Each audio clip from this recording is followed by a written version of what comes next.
All right. Well, this was a good episode. Until next week, we'll continue to watch the good, the bad, and the cheaply made.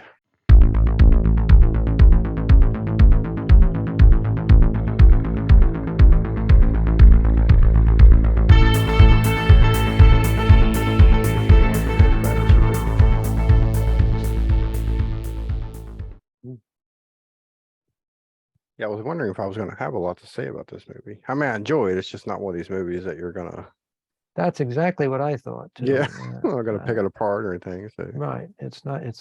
Um, it's entirely for entertainment, and if it's entertaining, then I guess it succeeded. So what yeah. do we need to talk about? But I guess we did talk about other things as Oh well. But yeah. We there's always do though. I think that keeps the show from going stale. The episode yes, going stale if you've been and it working other things. gives you plenty of stuff to carve out when the Yeah, time there you comes go. to edit the Yeah. episode. But yeah, it's a fun movie, and any opportunity to go back and revisit it is always, you know, always welcome. Oh yeah. Like I said, I hadn't seen it in years, and then when I watched it, I was like, oh, I love this movie. I think I have it on DVD somewhere, boxed Oh up. yeah. I can't remember. Yeah. Well, I'm imagine a movie like this is probably available in all different formats and all sorts of Yeah. deluxe editions and I'm sure I whatnot. could probably find it on Blu-ray somewhere. It is interesting though that there haven't really been any other films similar to this in Yeah, recent no, years. Not that I can think of. Maybe I'm overlooking something, but I can't think uh, of any. the idea of doing movies that are parodies of other movies doesn't seem to be as popular anymore. Maybe because movies don't matter that much anymore, Yeah, there just hasn't been anything good enough to parody. right? Because I guess what is it? Parodies the is that how the saying goes? Parodies the form of best form of flatterism or something. Imitation is the best form of Imitation. flattery. Yeah. Okay. Yeah, there you go. Well, But that's true. And parodies have to be an imitation to a certain extent in order to be successful. But there was a yeah. time when there were quite a few of these type of movies being done. Mel Brooks pretty much made a career on it, right? Almost all of Oh his yeah. movies are parodies of other movies or the work of a particular director like Hitchcock or Star Wars or Robin Hood movies or what else did we to mention the Dracula The film? Dracula one, yeah. Uh, and even Get Smart, which he created, was a parody of the James Bond movies. Yeah. So that's always been his thing, and it's easy. But maybe the reason it's not as easy now is because back at that time, there were certain things that everybody knew about. There were certain films and TV shows that everybody recognized, Yeah. like the Bond series or the Universal horror movies. Nowadays, everything's so split up. There's seems like thousands of different streaming series. A lot of them I've never even heard of. I wasn't even aware they were on Oh the yeah. air.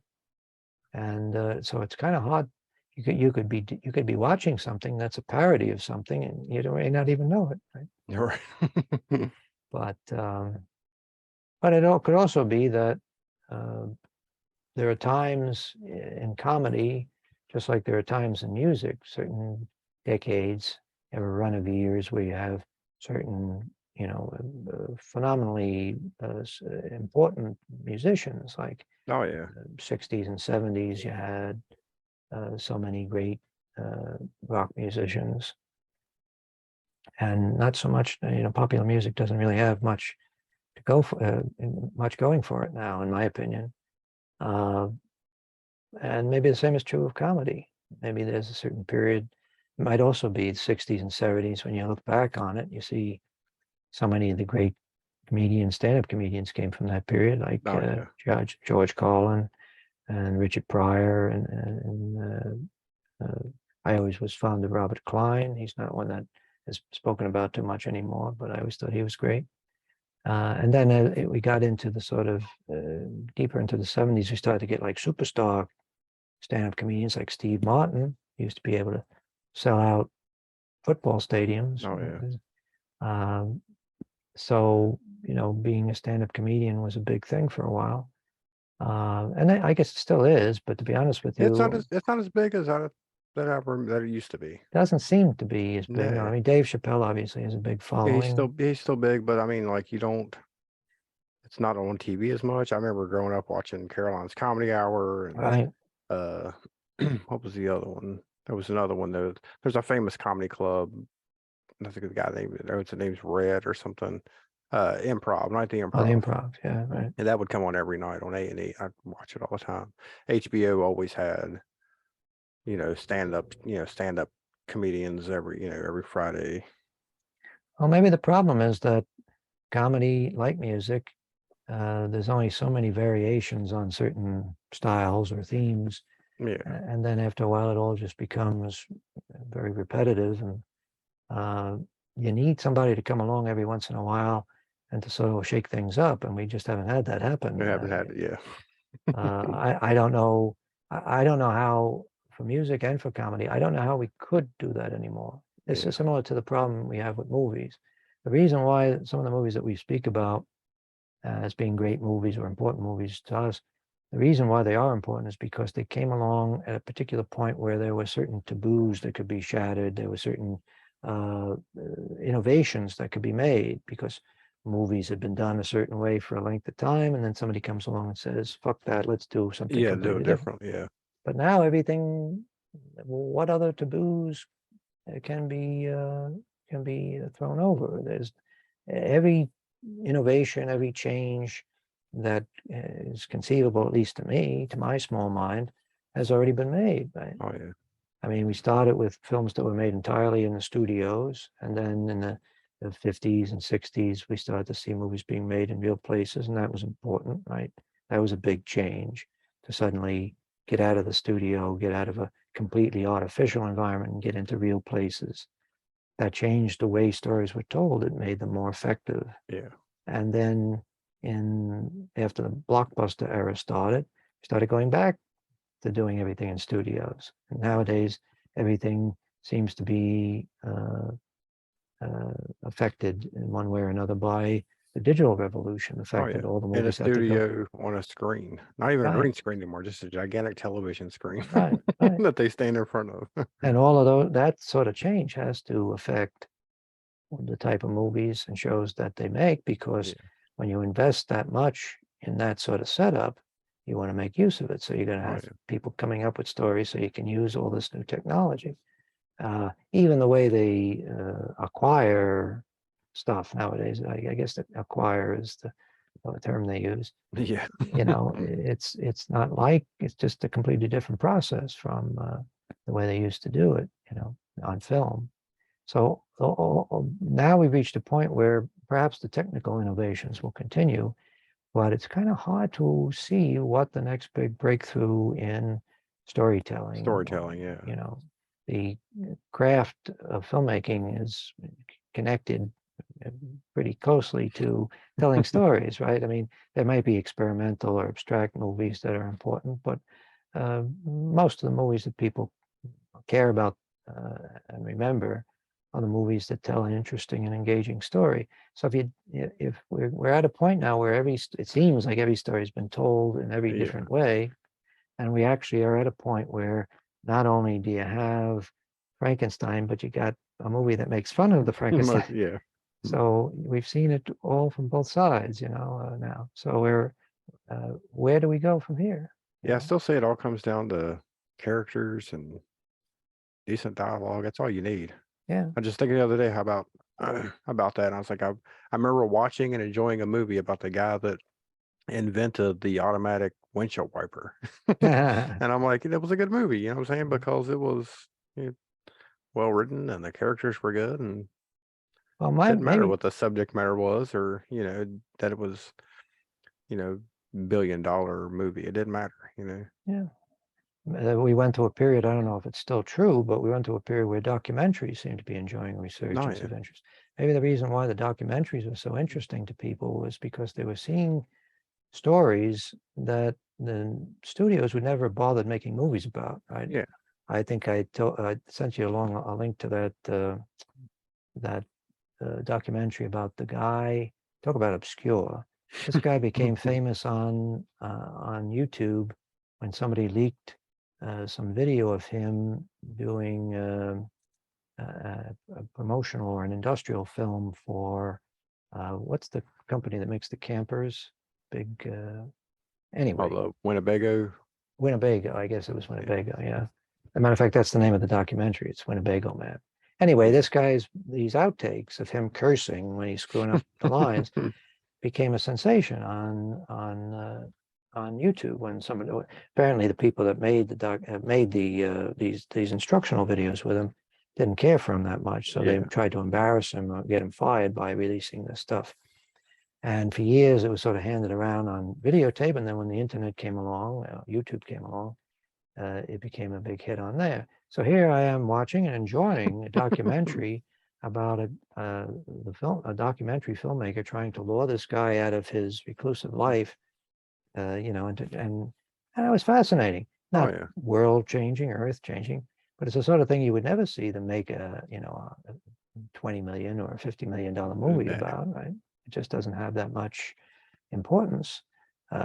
So maybe that's the secret. We need to start focusing on things that aren't obviously important. My father used to say that they could make a movie about the end of the world and put you to sleep. They could do another film about some trivial business that you're fascinated by. Oh yeah. And maybe that's what we need to do. Start making more movies about trivial things, you know, focus on trivial stuff, because the small stuff reveals the larger stuff, right? You closely inspect the way people behave on a sort of day-to-day level in trivial, apparently trivial situations. Yeah. You get an idea what they're like in the larger, you know, why people behave the way they do in the larger world, you know, on a grander scale. Yeah, I always enjoy weird documentaries like that. I remember watching one about the guy that cheated on The Price is Right. It Oh, was like an yeah. entire 90-minute movie about this. I'm just watching the No, entire that's thing. another good example, right? Yeah. Yes. That's something that could be made into a drama, Right. Yeah. but I it's don't think it would perfect. be as good as the documentary though. Yeah, well, I mean, I think if you recreated it, just wouldn't right. have the Why same feel. dramatize it, right? Yeah. It's perfect in its original form. And assuming you can get those people to participate, To which do it. I guess Yeah. is the secret. And we saw, I think we both spoke before about Best Worst Movie, that Oh yeah. documentary about the Troll Patrol 2. 2. Yeah. Yeah. That was, I think, an outstanding documentary. That was really terrific. Quite apart from my interest in bad movies, Yeah. it was really a well done documentary. It Yeah. covered every Even angle. if you've never seen Trolls 2 or know anything about it, it's still a good movie to I've watch. never seen Trolls 2, to be honest. Right. I still thought it was. I feel I have now that I watched that Oh yeah. documentary. But um, yeah, that's. I don't, like I say, I don't know. Maybe the documentary movement has petered out now. I know that for a while there was at least one streaming channel that was all documentaries, Yeah. and Sure. I think there still is one. I can't remember what there it's is, yeah. called though. Well, that's encouraging. But as far as you know, the mainstream movies, I feel the same way about it as I feel about music. Right now, about the only thing you can do is find those little things that you might have a personal interest in. Yeah. But if you're waiting for another big blockbuster that's going to change your life, probably going to be a long wait, Yeah. because Probably not gonna happen. that's not going to happen probably. No matter how much time or money you spent on Avatar sequels, you know, I don't think we're going to see anything that's going to change our lives Yeah, I anymore. don't get that either. That's been so. I mean, I know it done fairly well in the theater, but it wasn't a good movie, and it's been so long now that I just can't imagine anybody has any interest in seeing part 2 Well, of that movie. I was thinking the same thing, and then they re-released it a couple of weeks ago, and it was like #1 for the week. Yeah. So I guess I'm wrong once again. You should never underestimate my ability to underestimate the audience. The things that people like that I just don't have any understanding of why they would want to bother. But I mean, I didn't dislike Avatar. No, I watched it. I mean, I didn't hate it, but I just didn't understand the Yeah, bigger appeal of it. I mean, it was just an all right movie. I mean, I probably should have seen it in 3D. I probably would have been more impressed, but Well, I've never really, since my childhood, I've never seen any 3D movie that really impressed me. Yeah. Excuse me. That's the problem with we're trying to tweeze these things out. It's kind of hard to tell if maybe the hype over 3D helped Avatar to become such a I big think hit. it did. I think it probably did. So if people had just seen it as a movie, if it just came out like any other film, maybe people wouldn't have made much of a fuss about it. Not that Yeah. it's a bad movie by any means. It's quite impressive in many ways. Not something that I would be obsessed with, And but James Cameron can always be counted on to do interesting things. It's just that he's talking about what, 3 or 4 of these movies. I think so. Yeah. So I'd be curious to see what he could possibly do. Where it goes from there. Yeah. Doesn't And seem like something you could do sequels to. it didn't occur to me it's a sequel ready movie, no. And you know that if the next second one comes out and it doesn't do as well as the first one, then people are going to be saying it's a bomb. Yeah. Right? So I trust Mr. Cameron has reasonable expectations. Yeah. Hope he doesn't think he's going to be, #1 film of all time again. Probably not. But God bless him. He's a smart guy, and he's made some wonderful movies. So I wish him well. Yeah. Me too. So it looks like maybe in February I might get my dream and meet William Shatner. Oh yes, is that an in-person thing? Yeah, he's gonna be in town there, close to where I live. Oh, that's something, huh? Well, I think guess. I think it was Wrath of Khan that they're showing. I can't remember now. I was just so Yes. excited about him being there. Yes. So I guess you'll watch the movie and then he'll come out and do a little Q&A. So I'm gonna have to try to go to that one. Well, I think it's remarkable how active he is considering his age. Oh yeah, 90. Yeah, over 90 now, I think. And that's remarkable. I see Norman Lloyd, is that his name? No, Norman Lear. Yeah. He is over 100, and he's still giving interviews and reasonably active. So maybe that means that we'll last a little longer than we thought. Not that I want to, but Well, I mean, I was sick a couple of weeks ago, and if you'd asked me when I was in the midst of the flu if I wanted to live to 100, I would have said, I don't even want to live right now. Yeah. But when I'm in a more optimistic frame of mind, I suppose I'd prefer a long life to death. Oh, yeah. Can't see any upside to not existing. Yeah. It's interesting to see how sometimes I see my friends on Facebook, they'll post things like they went to visit their deceased relatives. I went to visit my brother at the cemetery today. I think to myself, it's funny that idea that people are visiting the person who's buried there is still, I mean, it doesn't fit in with any of our other thinking about life. No. Right? And yet people still stick to that. They still, somehow there's a part of them that still thinks that their relatives are in a box underground. Know that they're there.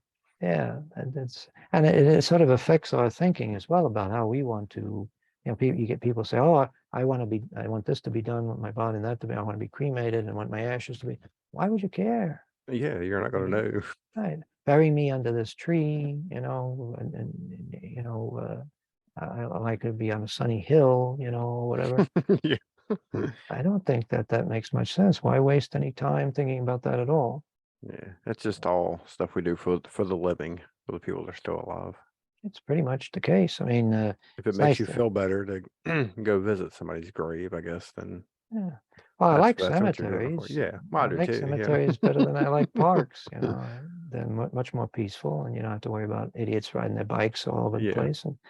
But just the fact that even intelligent people who would otherwise say that they don't think that you survive your death, that when you die you cease to exist, and yet they still speak about how they're visiting people or maybe they would even stand at the grave and speak to the person. Uh, I don't know why they would do that, but as you say, it's something they're doing for themselves, I Yeah. guess. There's nothing wrong with that. People have to deal with death and the loss of a loved one, however they can deal with it. But it's weird. Yeah. I'm sure there's a lot more weirder things people used to do. Oh yeah, yeah. But I guess funeral things, the way people dispose of or handle the bodies of dead loved ones, that's something that I guess goes back almost to prehistoric times. You can Oh yeah. find rituals, things with people being buried with their tools or with their favorite possessions and things like that. So there was some feeling that people would have some use after they die After that, yeah. for these things. I suppose the other thing could be simply uh, what else are you going to do? When you're Yeah. burying somebody, you want to find some way to pay tribute to them. And maybe that's the only thing. That's the only thing that really suggests itself, right? Yeah. I guess after the invention of the camera, I guess he used to photograph the funeral and people would get their pictures taken with the bodies. I always thought that was kind of weird. That is weird, but nothing beats that. I guess the Filipino uh, town or village Hmm. where they dig up the dead every year. Oh yeah, yeah, I Certain remember year. hearing You've something seen about them. Ah, that. can't really see where that would be a healthy thing, No, it's too much work mentally also. or any Yeah. other way. Tremendous amount of work, yes, and the wear and tear on all those dead bodies must Yeah. be considerable. I wonder if there's any sort of economics around that. If there's any business, are there people that attend to the corpses or make suits, I'm or sure there are, yeah. Buy a if new you suit for the corpse and right, get their hair done. Of course, yes, you got to pay somebody to dig up the corpse. right. I'm assuming they say have the same rules we have here, 6 feet and all that. So Well, when I hear about a tradition like that, it sort of makes me feel better about the sort of traditions that we have, Christmas and things like that. yeah. I don't feel quite so bad about. See, that would make an interesting documentary. I'm sure they have done Digging, that. I'm sure they Uh, have. Although I have to admit, I would not be able to sit through that. Idea of people sitting around chatting aimlessly around, happily around the dinner table while the corpse of their relative is sitting there propped up, in the corner. That's beyond it's like Texas Chainsaw Massacre Yeah. stuff. But everybody's got to do their own thing. Oh yeah. Fortunately, we have laws against that sort of thing. Yeah. Yeah, you can't just go dig up a body and Yeah, bring it can't dig home with up you. bodies. Can't keep bodies in the house. Which is probably the best. It's best for everybody. Oh yeah. There's some laws we can all agree on. You don't want But the kids coming home and there's grandma I even find it kind of weird and creepy when people have their dogs and cats stuffed after they stuff. did. And yeah, kind of weird. My feeling is that best psychologically, the best thing to do after somebody dies is to try to clear the space, clear your Yeah. living space of their stuff. Because I know a lot of folks I've encountered over the years that seem to live in like shrines for their dead relatives. Oh yeah. And that seems very unhealthy to me. It's not that you're suggesting that they should forget their relatives, and they're Yeah, not going yeah, to yeah. forget them, right? No. And you're certainly never going to forget your parents, right? They're stuck in there Yeah. no matter what you do, even if you want to forget them. But the idea to be surrounded all the time by All of memory, their belongings that they yeah, had. Yeah. that doesn't seem particularly healthy. But what do I know? Yeah. I don't have a license to practice medicine, so shouldn't go by what I say. Anyway, so you got big plans for Halloween? Well, actually, I have that day off now, so Oh, that's great. my schedule just happened to fall to where I'll be off on that day. So I'll have to get me a list of movies together to watch. I guess that's the appropriate thing for someone like yourself to do on Yeah. Halloween. Oh yeah. I mean, Some I'm horror too old to movies. trick or treat, so might as well stay home and watch movies. So you don't go to Halloween parties or anything like that? No, I don't know anybody that throws them, so I'll just stay home. Yeah. Yeah, Be that's what I safer. do. I don't go to parties for anything, so Yeah. Halloween is. I always feel a little bit like Linus because Halloween, this has been true for years.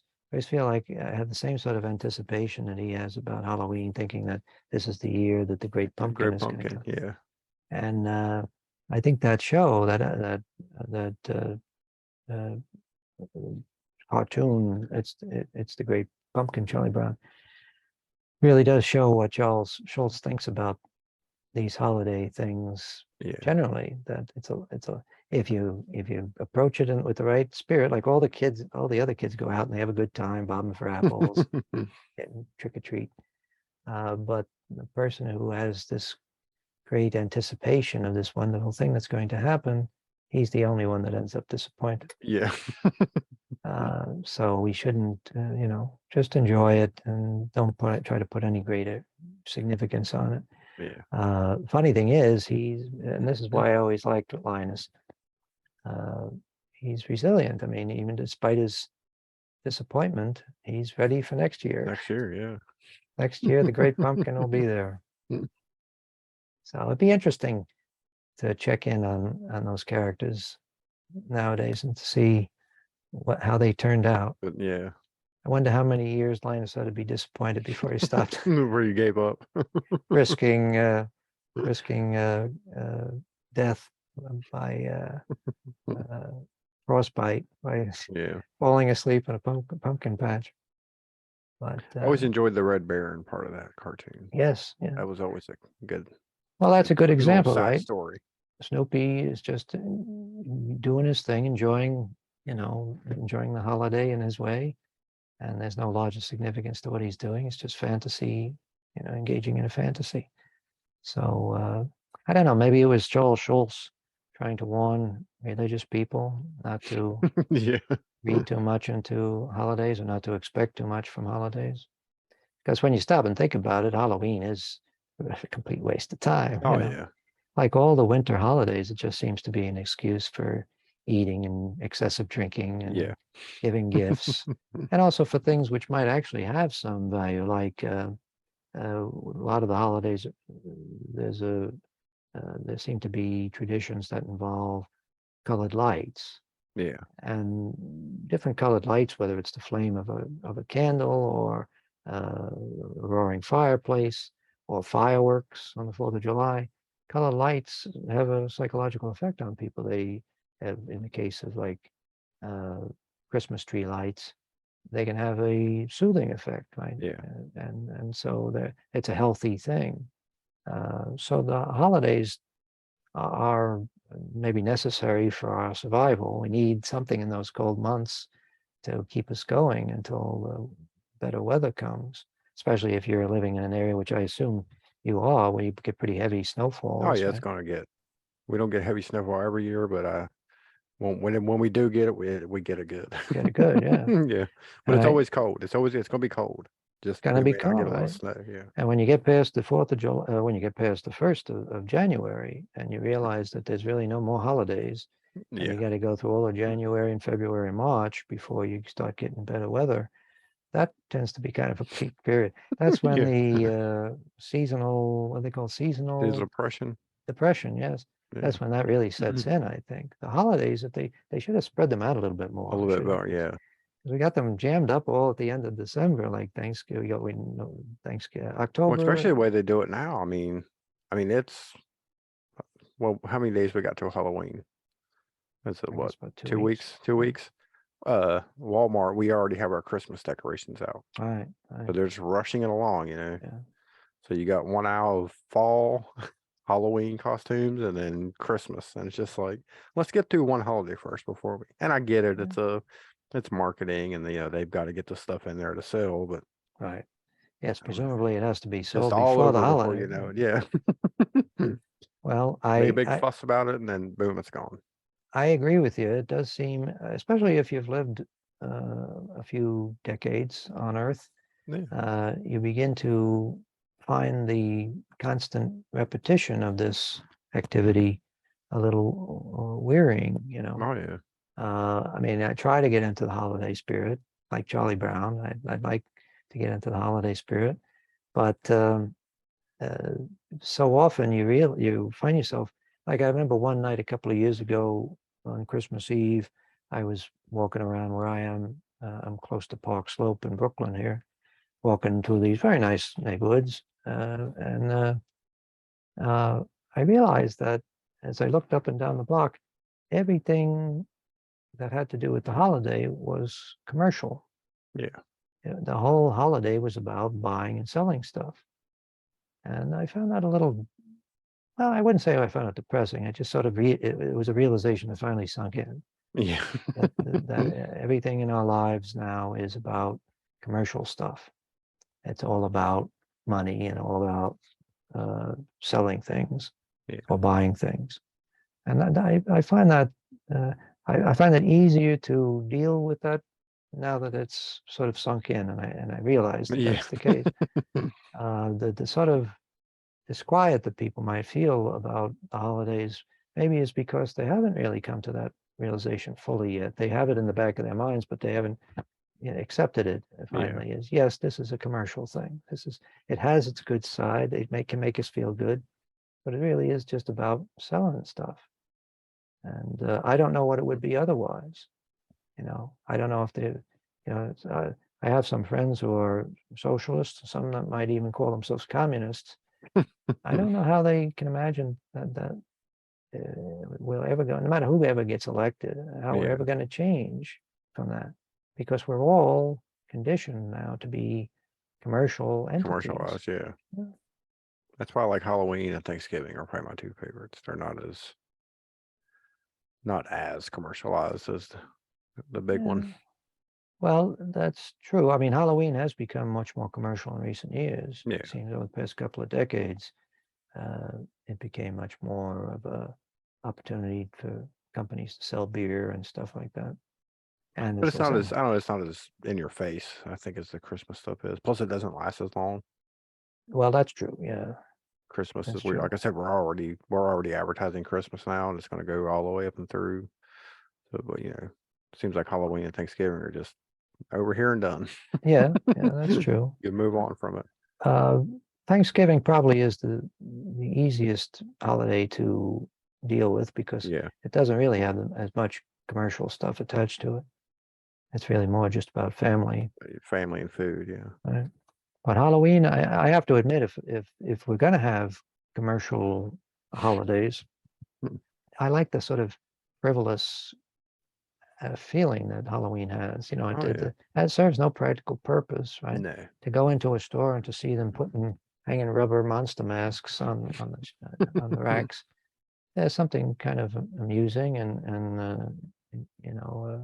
encouraging about that.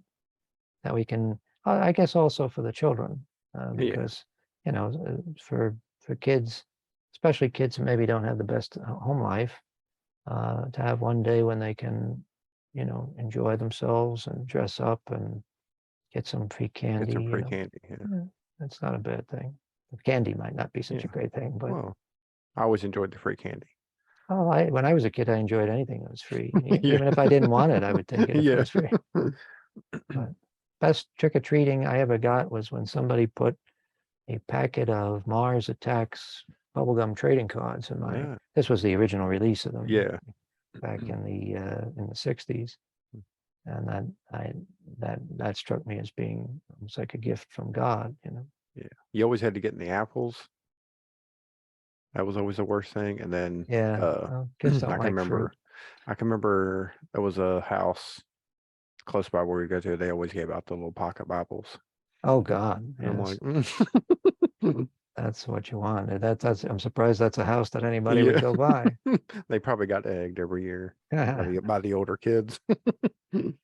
Well, yeah, it's. I mean, where I am in Brooklyn, a lot of the along the side streets, the parents, I guess, work it out among themselves that they have a route that they Yeah. go on with the kids, and they know that the houses that they go to are going to be receptive. Yeah. Yeah. Uh, We don't really do it. We don't really do it around here anymore. Like oh, where I that you don't live. get it all, Nah. no? Everybody just drives to the nearest city. Oh, They do okay. it there. They don't. where I live now, where I grew up, because I'm living where I grew up. We just don't do it. They don't do it. Well, I guess it'd be kind of hard if you're in an isolated place for the kids to trek all the way out Yeah. to where you are. And God forbid you're not home or you're not giving out candy. That would Yeah. be, but, well, it's fun. I mean, it's harmless. It irritates the ultra religious people. Yeah. So it's all good as far as I'm concerned. But I always like the Great Pumpkin, and the Garfield Halloween special was always one of my favorites. That one is a little That one past my showed, yeah, time. it showed every year they would show it, that, and there was I think that one came on first, and then the Charlie Brown, or vice versa. I can't remember, but every year I'd watch both of them. Well, it's good to have traditions, right? And I know that I think you told me that the Charlie Brown Halloween special isn't going to be on Not broadcast gonna be on today. this. No, not gonna be on TV. No, I think yeah, I don't think it's gonna be on TV. I think you have to get I think I said it was Apple Plus, I Apple think, Plus. yeah. So But I think the fuck them. Christmas one, I think the Christmas one will be on TV. Oh, okay. But Well, the Christmas one and the Halloween one are my favorites because yeah, it seems to me that they really capture the feeling of those holidays, and they're also simple, and they have, I guess in the case of the Charlie Brown Christmas, it has the anti-commercial message yeah, going for it. So for those reasons, Charles Schultz was a force to be reckoned with back then, yeah. and we don't have anybody like him anymore. But just for those two specials, I think he deserves our respect. Yeah, I've got the Christmas special. I've got it on Blu-ray, Oh and it's well. got the weirdest second movie. Like it's like a double feature, I guess. The other one that they included in there is the one where they do the rafting race. Oh, They go camping or something. I can't remember what it was called. race for The your Great life, Race. Charlie Yeah, Brown. maybe that's what. Yeah, and I'm like, that seems like two weird things to put together. Yeah. Well, Why not do the Christmas and the Halloween special on one disc? yeah, you would think that would be perfect, a perfect match. Maybe it's the They only ha way they could sell the Great Race. Well, maybe that could be because I know when I was a kid, when I was a big Peanuts fan, and there was a period there where they had quite a few pretty successful theatrical releases. Yeah. Boy Named Charlie Brown and Snoopy Come Home, and I think there were a couple others. What was the one there was one where they go to France, right? Probably. Yeah, I think so. I think A Boy Named Charlie Brown was probably the best of the feature films because it had that. I think he goes on a quiz, or he's going for what do they call, a spelling bee? Yeah. And that was very entertaining. I thought that was, I assume written by Charles Schulz, and entertaining, a solid film. Snoopy Come Home was modestly entertaining as well. But now, of course, the last feature film that they did, and I think we talked about this in the last episode, Yeah, was that's the CGI one. CGI monstrosity. So that probably is It was a good. I watched it. It was a good story. The acting was really good in it, but I agree it should have been hand drawn. Yeah, it loses all the charm when they do Yeah. it that way. But I don't think that was a success, so that may have ended the.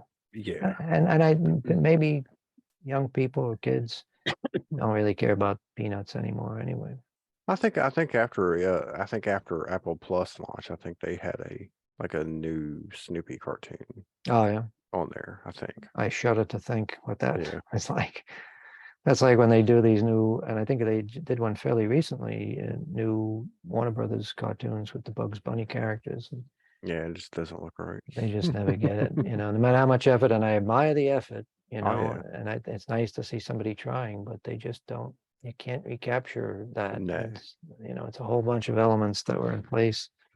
You might come up with something equally interesting, but you're never going to capture that. Yeah. I think what they miss, I think what they get wrong about it is they don't realize that, or maybe they realize and just don't care, that the original Warner Brothers shorts they weren't made for kids, right? Right. They were made Yeah. for adults, and now they're trying to do that same thing but for kids, and it doesn't Right. work because the jokes Yeah. aren't the same, and it's just not as funny. Yeah, It looks ugly. yeah. I mean, the most recent one that I saw, which may have just been, might have been brand new or maybe a year old at the most. I saw it on one of the streaming channels where they have all the Warner Brothers cartoons. I guess it's whatever Warner.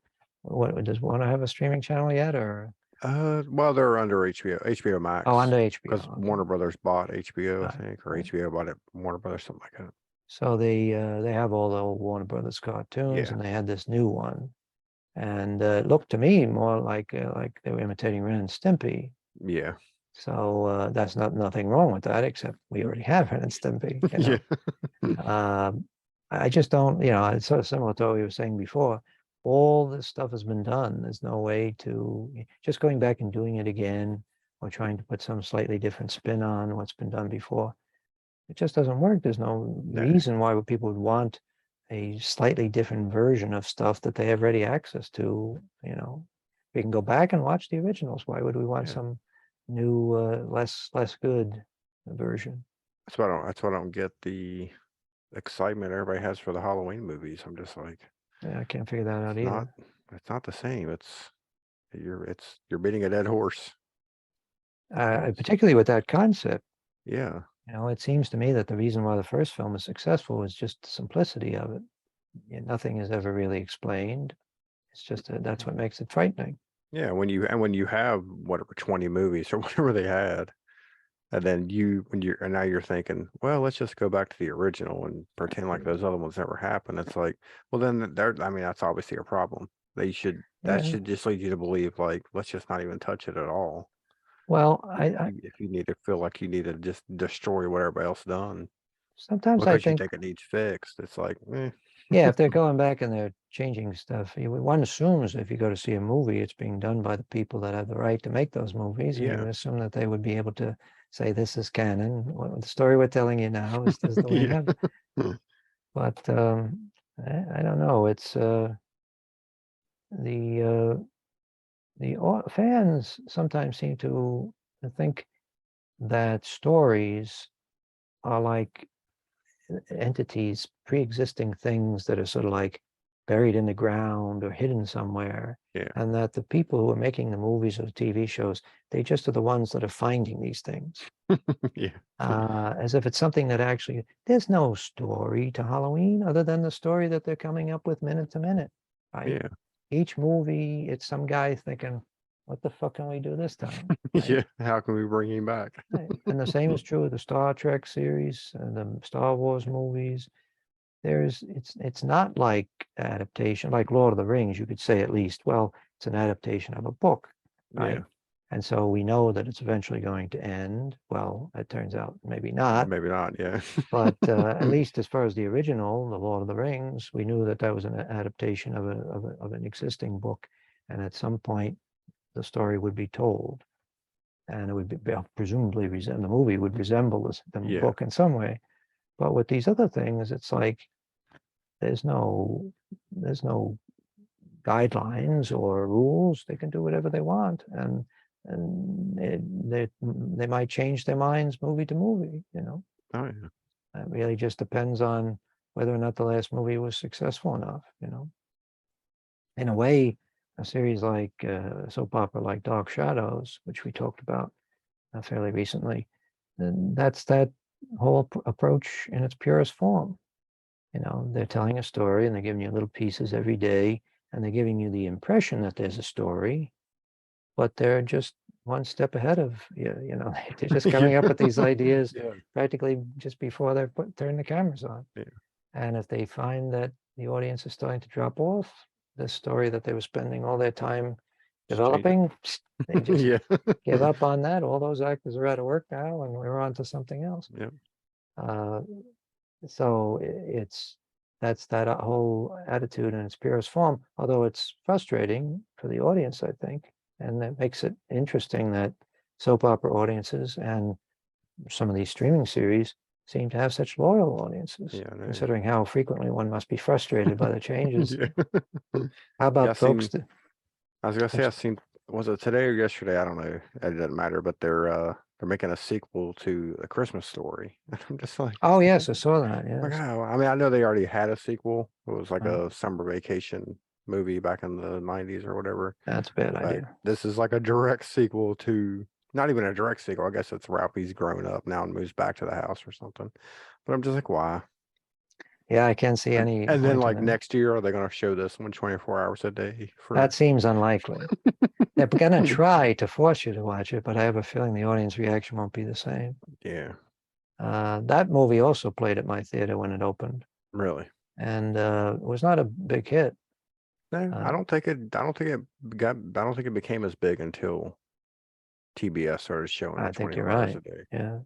Yeah, it's similar to the It's a Wonderful Life Yeah, thing. It's the availability of the movie that makes people fall in love with it. They've seen it so much, particularly around the holidays. People are busying themselves preparing their Christmas tree yeah. or Something you can wrapping just turn gifts. on. Yeah, Right, it's on and it's Christmas themed, so you feel like it's in keeping with what you're doing, and it's an easy movie to fall in love with because it's yeah. charming and it's It's a good movie. I has enjoyed some the fun first stuff. 5 times I've seen it. I don't think I need to watch it anymore though. Well, the the idea that a movie would be run, did they run it 24 hours? Yeah, they're on from, I guess it's on starting Christmas Eve. It comes on and then it runs all the way till the So they made a decision that nothing that they could put on is going to make them yeah. any money in advertising. So we might just as well Just do this. show the same. Yeah, Well, that tells you something about the following that movie must have I would prefer they show his other Christmas movie because by the same he's the one. writer.